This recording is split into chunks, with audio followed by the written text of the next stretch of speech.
कि सेफ्टी और सिक्योरिटी पे क्या हम काम करें, उनको हम किस तरीके से सरकार की योजनाओं से जोड़ें, महिला सशक्तिकरण और कल्याण के लिए हम क्या क्या कर सकते हैं। सुझाव के रूप में मैं जरूर कहना चाहूंगा,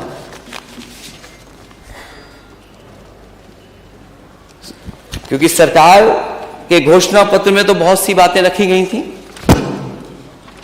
वही मैं कहना चाहूंगा कि हम लोग समाजवादी पार्टी की घोषणा पत्र में हम लोगों ने कुछ बातें लिखी थी, क्योंकि हम सरकार में नहीं आए हैं,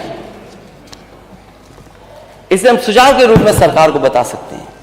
हालांकि उन्होंने भी बहुत सारी बातें लिखी सशक्त नारी के लिए क्या क्या होना चाहिए, वहीं हम भी सुझाव देना चाहते हैं कि समाजवादी पार्टी महिलाओं, अल्पसंख्यकों और दलित सहित प्रत्येक नागरिक के लिए हेट क्राइम के खिलाफ जीरो टॉलरेंस की नीति के लिए संकल्पबद्ध है और सरकार से मांग करते हैं कि वे जीरो टॉलरेंस नीति को अपनाए। हालांकि जीरो टॉलरेंस की नीति के बारे में सरकार कहती है, लेकिन कैसे इसको हम लागू कर सकें उस दिशा में मैं समझता हूं सरकार जरूर काम करेगी। वहीं उत्तर प्रदेश में पुलिस समेत सभी सरकारी नौकरियों में महिलाओं को 33% आरक्षण दिया जाए। ये आरक्षण सभी श्रेणियों जैसे सामान्य, EWS, OBC, SC और ST के लिए भी लागू किया जाए। लड़कियों की KG से PG तक शिक्षा मुफ्त की जाए, क्योंकि जिस समय नेताजी की सरकार थी उस समय पढ़ाई को बिल्कुल मुफ्त कर दिया गया था।